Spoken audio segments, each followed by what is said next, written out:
बिस्मिल्लाहिर्रहमानिर्रहीम। बेटा biology part 1। आज हमारा जो टॉपिक है वो है nucleic acid. Paper point of view से अगर आप देखें तो ये इम्पॉर्टेंट है as a short as well as a long. इसमें जो इम्पॉर्टेंट टर्म्स आपको मिलेंगी एज ए शॉर्ट वो है कि what is the difference between RNA and DNA. Then आपके पास क्वेश्चन आता है what is nucleoside, what is nucleotide. फिर आपके पास क्वेश्चन आता है एमआरएनए के बारे में आ जाता है, ठीक है, ट्रांसफ़र आरएनए के बारे में आ जाता है और राइबोसोमल आरएनए के बारे में आ जाता है। ये एज ए शॉर्ट आ जाते हैं।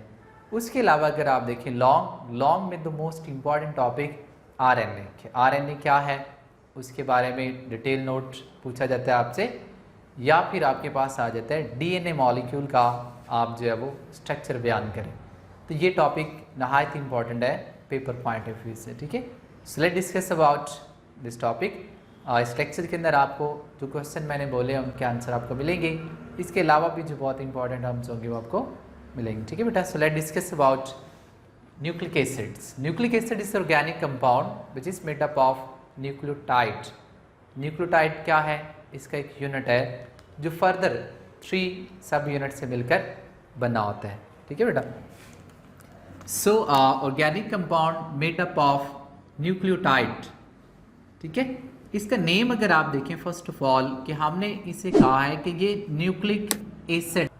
सो न्यूक्लिक एसिड नेम इसका न्यूक्लिक एसिड। क्यों इसको नेम दिया गया न्यूक्लिक एसिड? इसकी नंबर 1, ये जब डिस्कवर हुआ था ना तो कहाँ पे डिस्कवर हुआ था? इन अ न्यूक्लियस,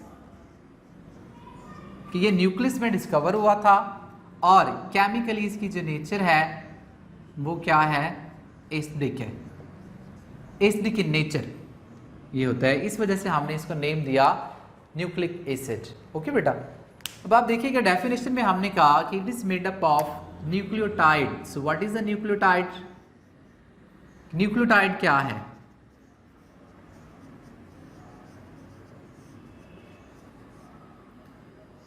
न्यूक्लियोटाइड आप इसे डिफाइन कर सकते हैं, a unit of nucleic acid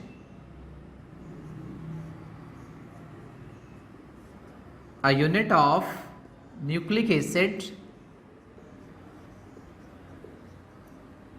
which made up of 3 subunit।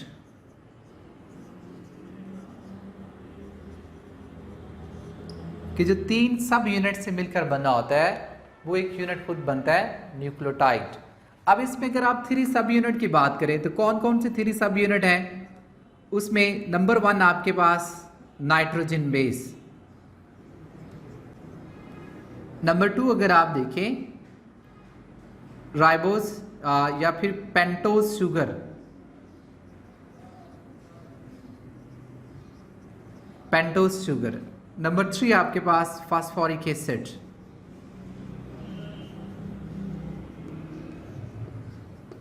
Phosphoric acid, ये 3 सब यूनिट न्यूक्लियोटाइड के अंदर ये एग्जिस्ट कर रहे होते हैं। हम इनको 1 बाय 1 डिस्कस करेंगे। Nitrogen base first of all,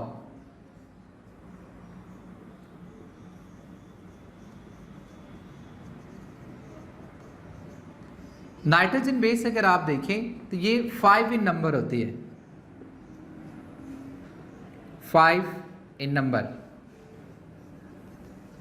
यानी टोटल आपके पास नाइट्रोजन बेस 5 होती है। और इनको भी आगे फर्दर हमने 2 में क्लासिफाइड किया है नाइट्रोजन बेस को। यानी अगर आप देखें तो एक आपके पास नाइट्रोजन बेस जो है उसे हम कहते हैं प्यूरीन, ये स्ट्रक्चर की बेस पे है। दूसरी आपके पास nitrogen base pyrimidine, pyrimidine nitrogen base, ये 2 क्लासिफाइड हम करते हैं। It's very important term, question भी आ जाता है what is purine and what is pyrimidine. So let's discuss. Purine हम कहते हैं डबल रिंग नाइट्रोजन बेस।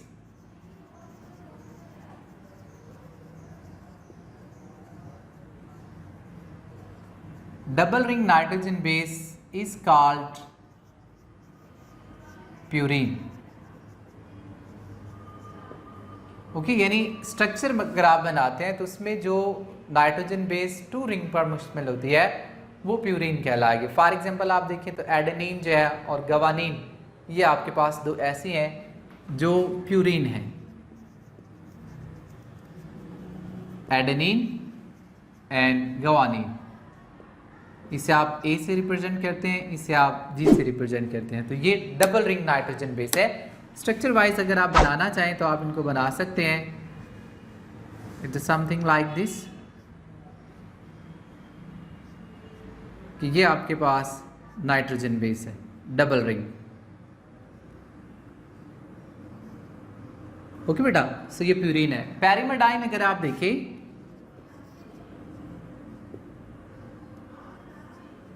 पैरिमिडाइन, तो इसे आप कहते हैं single ring nitrogen base, single ring nitrogen base. It will be consider as a pyrimidine. इसमें अगर आप देखिए एग्जांपल, तो इसमें थायामीन, साइटोसिन और यूरासिल, ठीक है, ये 5 नाइट्रोजन बेस थी, उनको हमने क्लासिफाइड कर दिया प्यूरिन और पैरिमिडाइन में, ठीक है बेटा। इसके अलावा सेकंड यूनिट आप देखिएगा फास्फोरिक एसिड, ये आपके पास सेकंड सब यूनिट में आता है फास्फोरिक एसिड।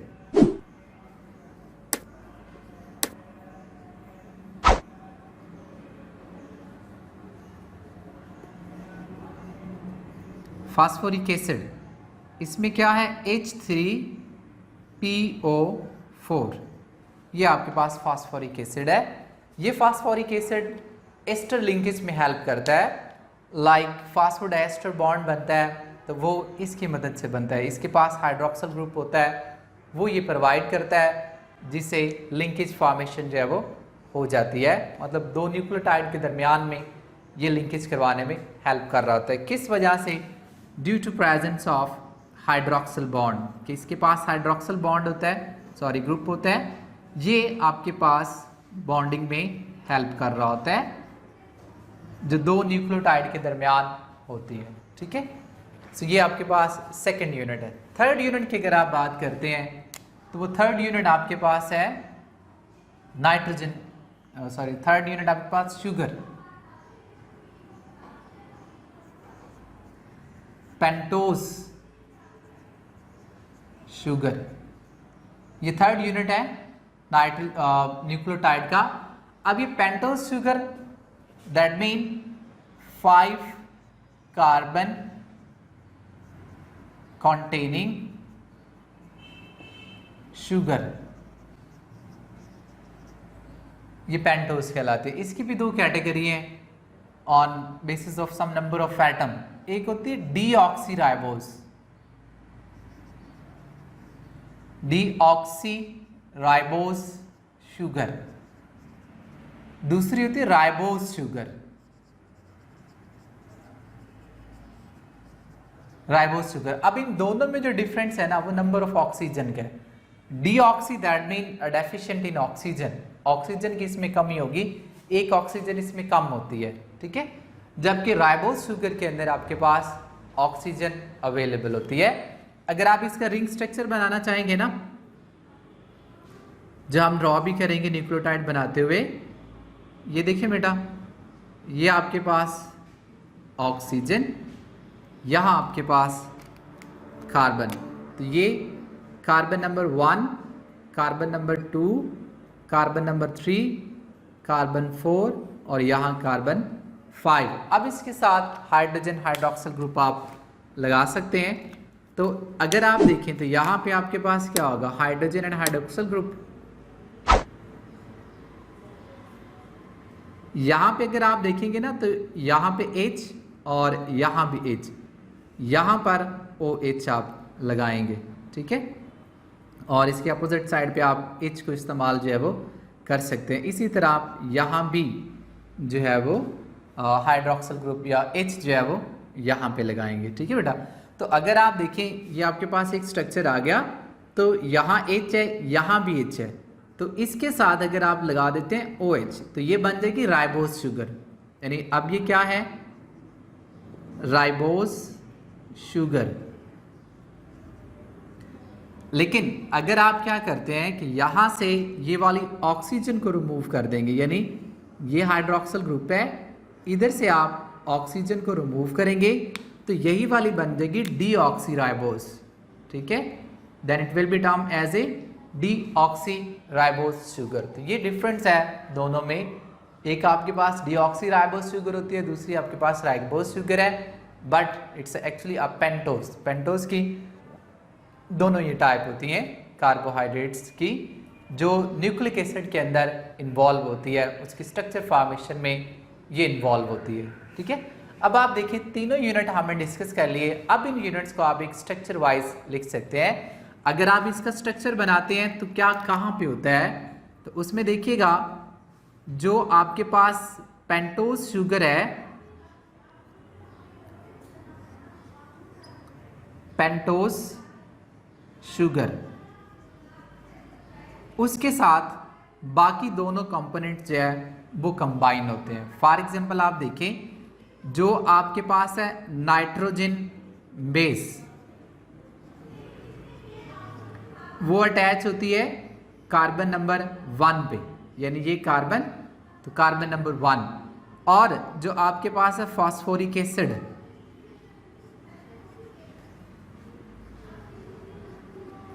फास्फोरिक एसिड वो अटैच होती है कार्बन नंबर 5 पे, ठीक है। तो देखिए तीनों यूनिट आपके पास होगी पेंटोस शुगर, ठीक है, नाइट्रोजन बेस जो कि carbon number 1 of the pentose sugar, phosphoric acid carbon number 5 of the pentose sugar. तो ये कलेक्टिवली आपके पास एक स्ट्रक्चर बनता है जिसे आप न्यूक्लियोटाइड कहते हैं। Let form a structure. यहाँ पे आप देखिएगा, आप एक स्ट्रक्चर ड्रॉ कर सकते हैं। फर्स्ट ऑफ ऑल ये आपके पास है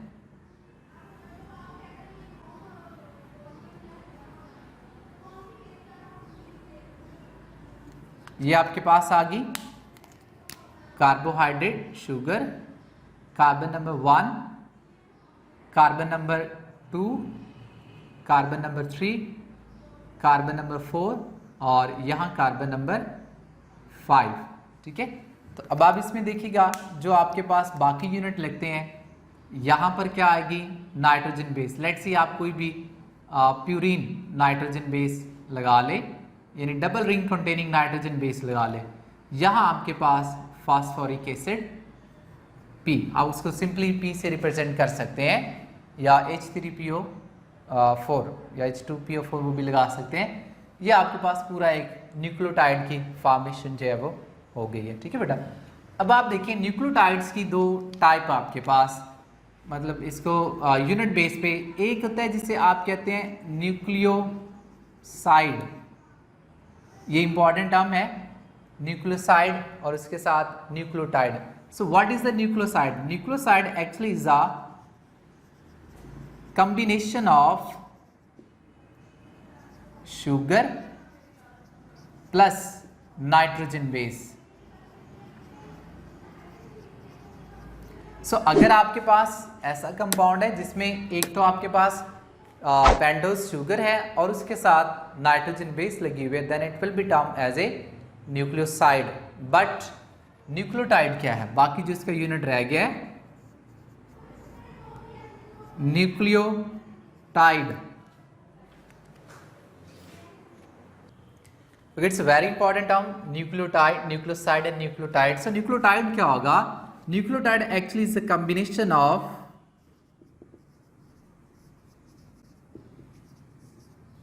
नंबर 1 पेंटोस,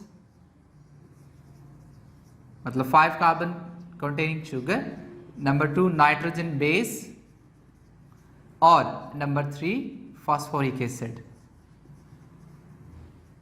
फास्फोरिक एसिड, ठीक है। अगर ये दोनों यूनिट, आप तीनों यूनिट आपके साथ उसमें कंबाइन है तो हम कहेंगे कि ये आपके पास न्यूक्लियोटाइड है। अगर आपके पास ये सिर्फ ये दो यूनिट है, यानी शुगर और उसके साथ नाइट्रोजन बेस है, तो फिर आपके पास ये न्यूक्लियोसाइड कहलाएगा। तो it's a very important short question, ठीक है बेटा। सो ये सारा था कि about the unit of nucleic acid. अब इसमें क्वेश्चन आता है कि what is the difference between RNA and DNA, ठीक है। तो अगर आप इसमें देखें आरएनए के बारे में, सारा इसी में से आपको मिलेगा। अगर आप आरएनए की बात करें कंपैरेटिवली, अगर आप देखें तो आरएनए के पास नंबर 1 एक तो इसके पास होती है राइबोस शुगर, जबकि डीएनए के पास होती है पेंटोस डीऑक्सीराइबोस शुगर। इसके अलावा अगर आप देखें ये सिंगल स्ट्रैंडेड मॉलिक्यूल है, सिंगल स्ट्रैंडेड मॉलिक्यूल। और दूसरा ये है सिंगल स्ट्रैंडेड मॉलिक्यूल है। नाइट्रोजन बेस में से अगर आप देखेंगे तो इसके अंदर एडेनिन, गवानिन, साइटोसिन और यूरासिल प्रेजेंट होती है, ठीक है। और फिर इसकी अकरेंस को अगर आप देखें तो ये न्यूक्लियस में पाया जाता है, प्लस साइटोप्लाज्म में पाया जाता है, और प्लस कुछ ऑर्गेनेली लाइक राइबोसोम उनमें ये एग्जिस्ट करता है। जबकि अगर आप देखें डीएनए मॉलिक्यूल, डीएनए में फर्स्ट ऑफ ऑल शुगर के बारे में अगर आप बात करें तो इसमें शुगर होती है डीऑक्सीराइबोस शुगर, डीऑक्सीराइबोस। यानी यहां आप देखेंगे ना, ये मैंने बताया था कि अगर यहां से ऑक्सीजन रिमूव हो जाए तो यही मॉलिक्यूल आपके पास बन जाएगा डीऑक्सीराइबोस, ठीक है। तो ये विदाउट ऑक्सीजन जो आपके पास पेंटोस शुगर है वो डीएनए के अंदर होगी, ओके। इसके अलावा अगर आप देखें तो ये डबल स्ट्रैंडेड है, डबल स्ट्रैंड इसका, ओके। फिर आप नाइट्रोजन बेस को देखें, एडेनिन, गवानिन, साइटोसिन प्लस थायमिन, ये इसके अंदर होता है। फंक्शनली अगर आप देखें तो DNA is a hereditary material, ये हेरिडिटल मटेरियल भी है और तमाम सेल की जो एक्टिविटीज है उसको भी ये कंट्रोल कर रहा होता है, ठीक है। ये इसके अंदर सारी, ठीक है। It's a difference between RNA and DNA molecule. It's a very important short question कि क्या इसमें डिफरेंस होता है डीएनए और आरएनए के अंदर। तो आपने इसको लिखना भी ऐसे पॉइंट में है, 3 से 4 पॉइंट आप आरएनए के बारे में लिखेंगे, इसी तरह 3 से 4 पॉइंट आप डीएनए के बारे में भी मेंशन करेंगे, ठीक है। पॉइंट वाइज आप लिखेंगे तो फिर इसकी अच्छी प्रेजेंटेशन भी होगी और आपके मार्क्स भी जो है वो सही से बन जाएंगे, ठीक है बेटा।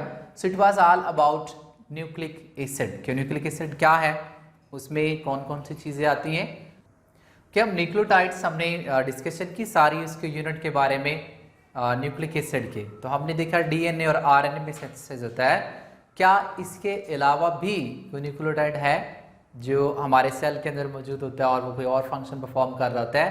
So think about it, any nucleotide which is present in our body, our cell, but it's not a part of DNA molecule and it's not a part of RNA molecule. So कौन सा nucleotide है, let discuss about it. कि nucleotide RNA DNA बनाने में इस्तेमाल होते हैं, इसके अलावा भी हमारे सेल के अंदर न्यूक्लियोटाइड एग्जिस्ट कर रहे होते हैं और वो होता है ATP मॉलिक्यूल, ठीक है। आपने 9th क्लास में पढ़ा होगा, ATP पूरी डिटेल के साथ पढ़ा होगा। सो बहुत से न्यूक्लियोटाइड ऐसे भी मतलब हमारे सेल्स के अंदर होते हैं जो as a source of energy होते हैं, ठीक है। So many nucleotide as a source of energy, source of energy आप कह लें या ज्यादा बेहतर है एनर्जी करेंसी।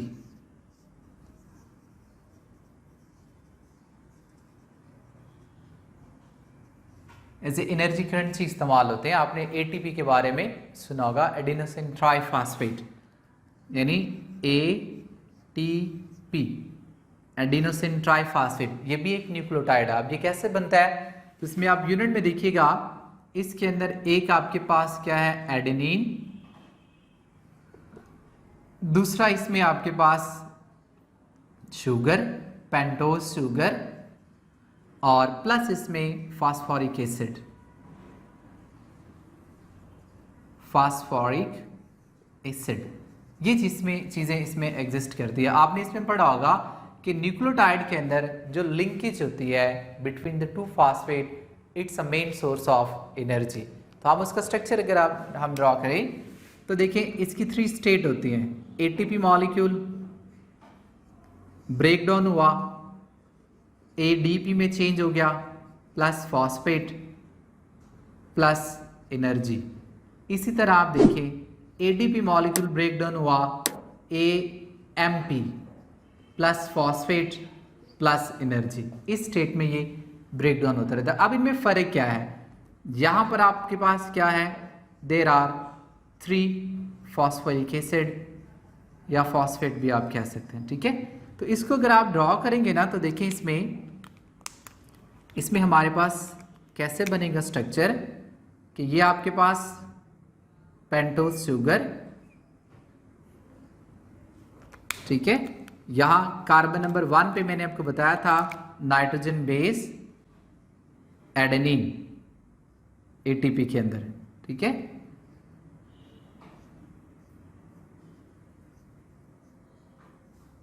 एडेनिन, यहां पे आपके पास कार्बन नंबर 5 और उसके साथ ये देखिए फास्फेट 1, ये टिल्ड बॉन्ड फास्फेट 2, ये tilde bond phosphate 3।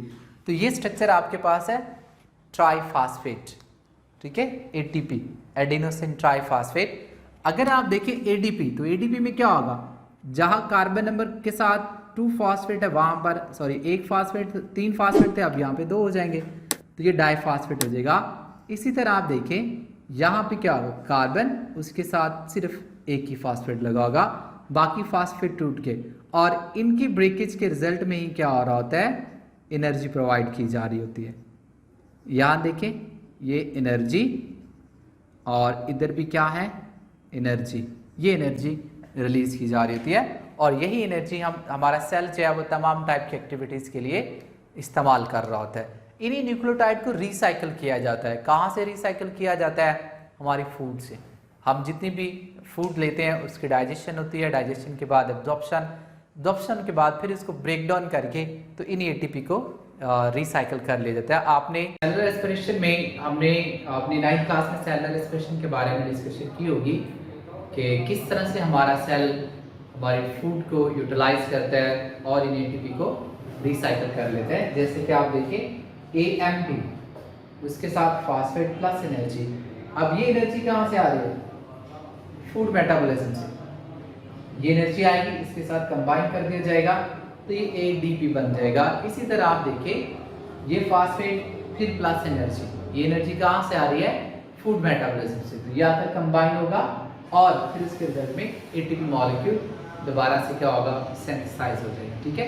So it was all about today lecture, किस तरह से हमारे पास सेल की एनर्जी, सेल कैसे एनर्जी इस्तेमाल कर रहा होता है। ओके, सो आज के टॉपिक में इंपॉर्टेंट शॉर्ट क्वेश्चन अगर आप देखिए तो number 1 difference between DNA RNA, it's important question.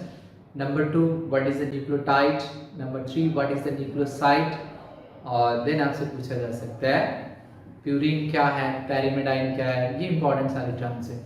उसके अलावा it's very important for the long question. Okay बेटा, होपफुली कि आपको समझ आई होगी।